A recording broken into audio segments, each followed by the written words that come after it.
दोस्तों, north India और south India को लेकर हमारे देश में डिबेट हमेशा होती है, जहां एक और नॉर्थ इंडियन साउथ के लोगों को उनके स्किन कलर और भाषा को लेकर मजाक उड़ाते हैं, तो वहीं साउथ के लोग नॉर्थ इंडियंस को गरीब, असभ्य और अशिक्षित समझते हैं। एक ही देश, एक के दो हिस्से। एक ही देश के दो हिस्सों के बीच यह डिबेट राजनीति से लेकर फिल्म इंडस्ट्री तक देखने को मिलती है। आज के इस वीडियो में हम इसी टॉपिक को एक्सप्लेन करने वाले हैं कि आखिर नॉर्थ और साउथ इंडिया के बीच यह डिफरेंस कैसे हुआ और क्या सच में साउथ इंडिया नॉर्थ इंडिया से ज्यादा डेवलप है। दोस्तों, इसके साथ ही हम इस वीडियो में कल्चरल, पॉलिटिकल, एजुकेशनल और हिस्टोरिकल डिफरेंसेस को भी डिस्कस करने वाले हैं। वीडियो बहुत ही शानदार होने वाला है, बस आप बने रहिएगा वीडियो के अंत तक। तो दोस्तों, सबसे पहले सवाल तो ये उठता है कि क्या इंडिया को ऑफिशियली नॉर्थ इंडिया और साउथ इंडिया में डिवाइड किया गया है या नहीं। तो आपको बता दूं कि इस तरह की कोई भी डिवीजन भारत सरकार या किसी सरकारी संगठन द्वारा नहीं की गई है। गवर्नमेंट ऑफ इंडिया ने बेसिकली देश को 6 जोन्स में डिवाइड किया है: north zone, south zone, east zone, west zone, central zone और नॉर्थ ईस्ट जोन। लेकिन ये हमारे मेन टॉपिक का हिस्सा नहीं है। लेकिन हमारे देश की ज्योग्राफिकल लोकेशन ऐसी है कि विंध्या माउंटेन रेंजेस और ट्रॉपिक ऑफ कैंसर यानी कि कर्क रेखा इसको 2 बराबर हिस्सों में डिवाइड करते हैं। दरअसल वैज्ञानिकों ने पृथ्वी के ज्योग्राफी को स्टडी करने के लिए इस पर 5 इमेजिनरी लाइंस को ड्रॉ किया है और उन्हीं 5 में से एक लाइन को कर्क रेखा कहते हैं। कहने का मतलब यह है कि ये एक ऐसी लाइन रियल में नहीं है, बट वैज्ञानिकों ने इसे सिर्फ पढ़ने और पढ़ाने के लिए मान रखा है। विंध्य माउंटेन की बात करें तो एंशिएंट और मेडिवल टाइम में भी लोग इसे ही उत्तर और दक्षिण भारत के बीच की बाउंड्री मानते थे। दोस्तों, अब इन सारी बातों से इतना तो क्लियर है कि देश का यह नॉर्थ और साउथ वाला डिवीजन सिर्फ हमारे माइंड में है और कहीं नहीं। अब ये भी जान लेते हैं कि कौन कौन से राज्य किस भाग में आते हैं। जनरली केरल, तमिलनाडु, आंध्र प्रदेश, तेलंगाना, पुडुचेरी और कर्नाटक को लोग साउथ इंडिया के स्टेट्स के रूप में देखते हैं, जबकि चंडीगढ़, दिल्ली, हरियाणा, हिमाचल प्रदेश, जम्मू एंड कश्मीर, लद्दाख, पंजाब, राजस्थान, उत्तराखंड और उत्तर प्रदेश को नॉर्थ इंडिया मानकर कंपेयर किया जाता है। कंपैरिजन की इस डिबेट में दोस्तों, सबसे पहले हम बात करते हैं डेवलपमेंट की। जी हाँ, तो आज के टाइम पर यह बात बिल्कुल सही है कि साउथ इंडिया ज्यादा डेवलप है। कैसे डेवलप है, अब इसे भी समझते हैं। ये जानने के लिए हमें पहले डिफाइन करना होगा डेवलपमेंट को। जीडीपी पर कैपिटा को अक्सर डेवलपमेंट का एक इंडिकेटर माना जाता है, जिसकी सही मतलब होता है कि पर पर्सन जीडीपी कितनी है। इसे आप इस एनालिसिस में देख सकते हो कि बिहार, उत्तर प्रदेश और झारखंड के लोगों की पर कैपिटा इनकम लिस्ट के बॉटम में है, जबकि साउथ के राज्य जैसे केरल, तमिलनाडु, आंध्र प्रदेश और तेलंगाना लिस्ट में काफी ऊपर हैं। नॉर्थ इंडिया स्टेट हरियाणा ही इस मामले में बेटर पोजीशन में है, लेकिन दूसरे नॉर्थ इंडिया स्टेट्स की हालत बहुत बुरी है। बिहार की पर कैपिटा इनकम को देखा जाए तो यह 43,605 रुपए है। वहीं पर कर्नाटक की पर कैपिटा इनकम 2,36,451 है। इसी से आप अंदाजा लगा सकते हैं दोस्तों कि नॉर्थ और साउथ के लोगों के इनकम में भी कितना गैप है। इसी के साथ ही तमिलनाडु, केरल, कर्नाटक, आंध्र प्रदेश और तेलंगाना, ये 5 राज्य ऐसे हैं जो टोटल इनकम में 30% से भी अधिक का कंट्रीब्यूशन करते हैं, जबकि नॉर्थ के स्टेट्स की पॉपुलेशन तो अधिक है, लेकिन देश के नेट इनकम में कंट्रीब्यूशन बहुत कम है। इसके अलावा पॉवर्टी की मेजरमेंट देख सकते हैं, जिसे मेजर किया जाता है मल्टी डायमेंशनल पॉवर्टी इंडेक्स के द्वारा। मल्टी डायमेंशनल पॉवर्टी इंडेक्स क्या है, अब इसे भी समझ लेते हैं दोस्तों, इस इंडेक्स के थ्रू 3 बेसिक पैरामीटर्स को मेजर किया जाता है।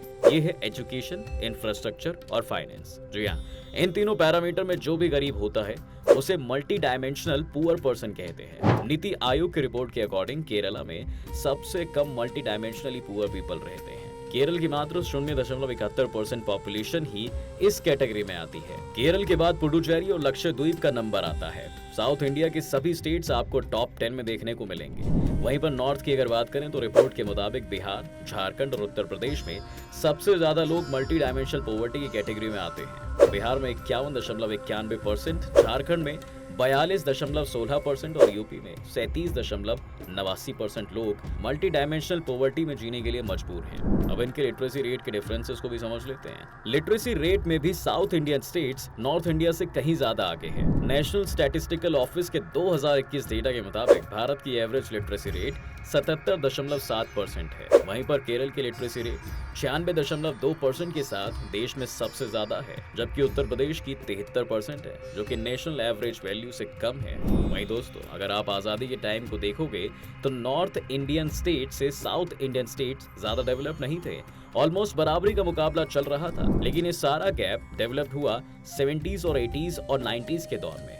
यह वो दौर था जब अलग अलग साउथ इंडियन स्टेट गवर्नमेंट्स ने अपनी खुद की पॉलिसीज को इम्प्लीमेंट किया, जिससे ये बदलाव आया। देखें तो साउथ इंडियन स्टेट्स का जो पॉपुलेशन ग्रोथ है वो बहुत कम है। इस मैप को आप देखो, डार्क कलर में जो भी स्टेट्स हैं उनकी पॉपुलेशन ग्रोथ जरूरत से बहुत ज्यादा है और इस कैटेगरी में नॉर्थ के ही स्टेट्स हैं, जबकि साउथ के सारे स्टेट्स में पॉपुलेशन ग्रोथ बहुत कम है। केरल की पॉपुलेशन ग्रोथ 1.56 है, जबकि बिहार की 3.41 है, जो कि सबसे ज्यादा है। साउथ की इन्फेंट मोर्टेलिटी रेट भी नॉर्थ के स्टेट से बहुत कम है। दोस्तों, मिड डे मील स्कीम को देश में सबसे पहले तमिलनाडु में लॉन्च किया गया था। इसकी मदद से तमिलनाडु में स्कूल के एडमिशंस हमें ज्यादा देखने को मिले, जबकि उत्तर प्रदेश में इस योजना को 2021 में सुप्रीम कोर्ट के आदेश के बाद इम्प्लीमेंट किया गया।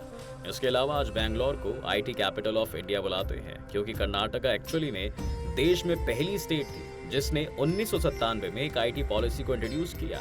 इसकी मदद से वहां पर एक आईटी इकोसिस्टम डेवलप हुआ और 1997 में ही आंध्र के चीफ मिनिस्टर चंद्रबाबू नायडू ने बिल गेट्स से अर्ज किया कि वो हैदराबाद में एक माइक्रोसॉफ्ट डेवलपमेंट सेंटर खोले। अब इसकी तुलना हम नॉर्थ के स्टेट से करते हैं। यूपी और बिहार में दबंगों और माफियाओं का लंबा इतिहास रहा है, जिसके कारण यहाँ पर आने के लिए इन्वेस्टर्स ज्यादा इंटरेस्टेड नहीं रहते। लेकिन उत्तर प्रदेश में काफी लंबे समय के बाद एक नई सरकार के बनने के बाद यहाँ पर भी इंडस्ट्रियलाइजेशन पर काफी काम किया जा रहा है, लेकिन इसे अभी फुल स्केल पर लागू करने में काफी समय लगेगा। आरबीआई की एक 2018 की स्टडी ने बताया कि केरला, कर्नाटका, तमिलनाडु और आंध्र प्रदेश के लोग भारत के टोटल रेमिटेंसेस के करीब 46% का कंट्रीब्यूशन रखते हैं। मतलब ये इतने एजुकेट और स्किल्ड हैं कि ये दूसरे देशों में जाकर हाई सैलरी स्केल पर भी काम करते हैं और वहां से भारत में पैसा भेज रहे हैं। वहीं अगर उत्तर प्रदेश की बात करें तो सबसे बड़ा राज्य होने के बावजूद भी केवल 3.1% का रेमिटेंस रिसीव करता है। जब एक इंडियन किसी दूसरे देश में काम करता है और वहां से भारत में पैसे को भेजता है तो उसे रेमिटेंसेस कहते हैं। दोस्तों, केरल देश का पहला स्टेट बना है जिसने national optic fibre network project complete किया है। 35,000 किलोमीटर से ज्यादा फाइबर नेटवर्क को स्टेट भर में लगाया गया है।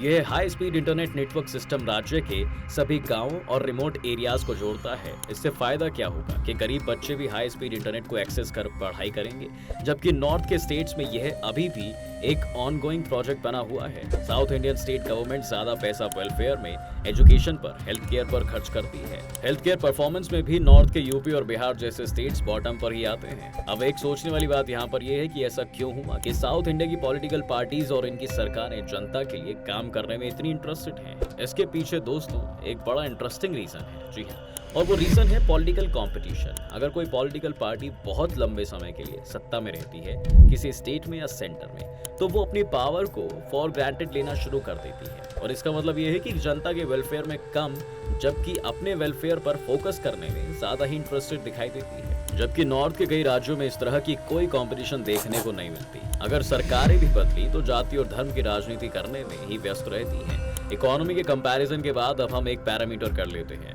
अब आपको नॉर्थ इंडिया और साउथ इंडिया के कल्चरल डिफरेंसेस को समझाते हैं दोस्तों। अगर हम इंडिया के 9 क्लासिकल डांसेस की बात करें जो कि एक दूसरे से बहुत अलग हैं, तो इन 9 में से सिर्फ कथक डांस ही नॉर्थ इंडिया में ओरिजिनेट हुआ, जबकि साउथ इंडिया के पास 9 में से 4 क्लासिकल डांसेस हैं। आंध्र प्रदेश में कुचिपुड़ी, तमिलनाडु और कर्नाटक में भरतनाट्यम और केरल में मोहिनीयाट्टम और कथकली। इसके अलावा साउथ इंडिया में बहुत से और फोक डांसेस और फोक थिएटर फॉर्म्स हैं, जैसे कि कर्नाटक में यक्षगान, सुक्की, लाम्बी और डोलू कुनी था। इसके साथ ही कई और फोक डांसेस हैं जो साउथ में एग्जिस्ट करती हैं, लेकिन सभी वो एक ही वीडियो में नहीं डिस्कस कर सकते दोस्तों। इसके साथ ही नॉर्थ के भी स्टेट्स में कई फोक डांसेस और फोक थिएटर एग्जिस्ट करते हैं, जैसे उत्तर प्रदेश और उत्तराखंड में नौटंकी, रसीला, कजरी और जोहरा, हरियाणा में झूमर, फाग, डैफ, धमाल, लूर और गोगा, और बिहार में जता जते, बखो बखेन, पनवाड़िया और समाचे। अच्छा, यहाँ पर एक इंटरेस्टिंग बात देखने वाली ये है दोस्तों कि फोक डांसेस और फोक थिएटर फॉर्म्स के मामले में दोनों ही रीजन्स काफी रिच हैं। अब आगे बढ़ें तो आपको बताते हैं कि नॉर्थ और साउथ के बीच लैंग्वेजेस को लेकर काफी डिस्प्यूट और डिबेट देखने को मिलता है। साउथ इंडिया के जो 4 मेन स्टेट्स हैं, हर एक की अपनी अलग अलग भाषा है। मलयालम, कन्नड़, तेलुगु और तमिल। इन सारी भाषाओं की अपनी अलग अलग स्क्रिप्ट और वोकैबुलरी भी है। ये भाषाएं एक दूसरे से इतनी अलग हैं कि पड़ोसी राज्य के लोग भी उस भाषा को समझ नहीं सकते। जैसे केरल में मलयालम बोली जाती है और तमिलनाडु में तमिल स्पीकिंग पीपल मलयालम को नहीं समझ सकते, और ऐसे ही कंडीशन मलयालम बोलने वालों की ही है। साल 1950 में भारत के संविधान के 8वें शेड्यूल में 14 लैंग्वेजेस रखी गई थी। इन 14 में से 4 लैंग्वेजेस तो यही थी जो मैंने आपको बता दी हैं। इसके अलावा सिर्फ 6 भाषाओं को इंडिया में क्लासिकल लैंग्वेज के तौर पर रिकॉग्नाइज किया जाता है, जिसमें से 4 यही भाषाएं हैं और इसके अलावा जो 2 बची हैं वो है ओडिया और संस्कृत। लेकिन सबसे कमाल की बात यह है कि इन चारों के अलावा भी बहुत सी अलग अलग भाषाएं साउथ इंडिया में बोली जाती हैं। जी हाँ, जिन्हें आप माइनॉरिटी लैंग्वेजेस भी कह सकते हैं। जैसे कि केरल और कर्नाटक के बॉर्डर पर एक मुस्लिम कम्युनिटी है जो बेरी भाषा बोलती है। फिलहाल आइए अब नॉर्थ के लैंग्वेजेस की भी बात कर लेते हैं। जो ऑफिशियल लैंग्वेजेस नॉर्थ इंडिया में हैं और कॉन्स्टिट्यूशन के 8th शेड्यूल में लिस्टेड हैं वो है कश्मीरी और डोगरी, जो मेनली कश्मीर में, पंजाबी पंजाब में, उर्दू उत्तर प्रदेश के कुछ पार्ट्स में और हिंदी जैसे हरियाणा, उत्तराखंड और उत्तर प्रदेश में बोला जाता है।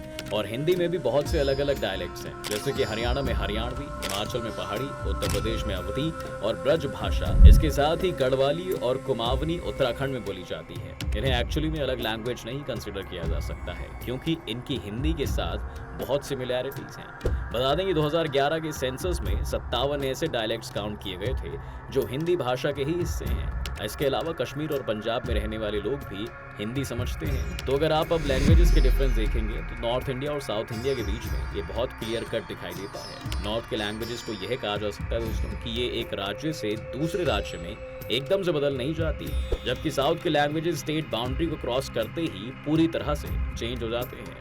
दोस्तों, बॉलीवुड फिल्म इंडस्ट्री को नॉर्मली नॉर्थ इंडिया की समझी जाती है। भले ही ये ना ही नॉर्थ के स्टेट में है और ना ही इसमें काम करने वाले सिर्फ नॉर्थ से आते हैं। सिर्फ इसलिए कि बॉलीवुड की फिल्में और टीवी शोज हिंदी भाषा में होती हैं, इसे नॉर्थ के साथ जोड़कर देखा जाता है। इसके साथ ही साथ नॉर्थ में भी रीजनल भाषा में फिल्में और टीवी सीरियल्स बनते हैं, जिसमें सबसे फेमस भोजपुरी और हरियाणवी इंडस्ट्री है। अब इसकी तुलना साउथ के फिल्म इंडस्ट्री से करते हैं। साउथ की फिल्म इंडस्ट्री को लैंग्वेजेस के ही पैरेलल में आप देख सकते हैं, जैसे Tamil film industry, Telugu film industry, Kannada film industry और मलयालम फिल्म इंडस्ट्री। और ये चारों फिल्म इंडस्ट्री एक दूसरे से और नॉर्थ के फिल्म इंडस्ट्री से बिल्कुल अलग है। दोस्तों, अब आइए जरा समझते हैं कि नॉर्थ इंडिया और साउथ इंडिया के बीच कल्चरल गैप इतना ज्यादा क्यों है। नॉर्थ का जो दरअसल कल्चर है वो डेफिनेट नहीं है, क्योंकि यह अलग अलग कल्चर्स के फ्यूजन से निकला है। आप जानते हैं कि नॉर्थ इंडिया का बॉर्डर एशिया, अफ्रीका और यूरोप के लिए हमेशा से खुला रहा है। लैंड रूट के जरिए नॉर्थ इंडिया में सैकड़ों विदेशी आक्रमण हुए हैं। आक्रमणकारी बड़े बड़े ग्रुप में आते थे और नॉर्थ इंडिया के अलग अलग हिस्सों में बसते चले गए। इनके अपने कल्चर लोकल कल्चर के साथ मिक्स होते गए और फिर एक अलग कल्चर डेवलप हुआ जो आज नॉर्थ इंडिया के राज्यों में एग्जिस्ट करता है। तो नॉर्थ इंडिया का कल्चर एक रेनबो की तरह है दोस्तों, जिसके कलर्स एक दूसरे के साथ ओवरलैप कर रहे हैं।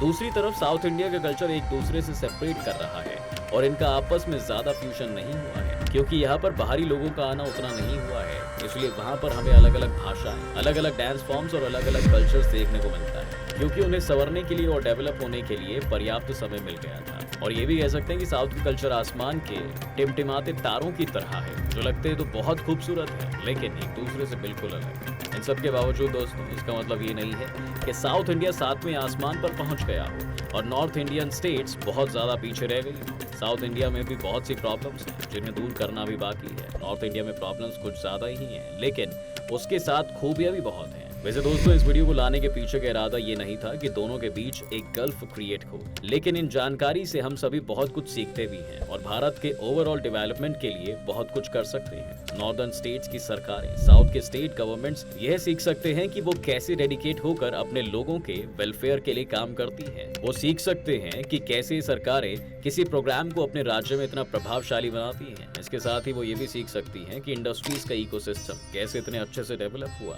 वहीं पर नॉर्थ के लोगों को भी साउथ के सिर्फ स्किन कलर और लैंग्वेज से नहीं जज करना चाहिए, उनके अचीवमेंट सेलिब्रेट करना चाहिए। साथ ही साथ साउथ के लोगों को भी यह सोचना चाहिए कि हम सभी लद्दाख से कन्याकुमारी तक हैं। हम सब के विकास के बाद ही देश का विकास हो पाएगा। दोस्तों, इस ब्यूटीफुल कंक्लूजन के साथ इस वीडियो को खत्म करते हैं। साथ ही ऐसी ही इन्फॉर्मेशन वीडियोस को देखने के लिए हमारे चैनल को सब्सक्राइब करके बेल आइकॉन को प्रेस कर दें, जिससे चैनल के सारे नोटिफिकेशंस आपको तुरंत मिल जाएं। वीडियो देखने के लिए आप सभी का बहुत बहुत धन्यवाद।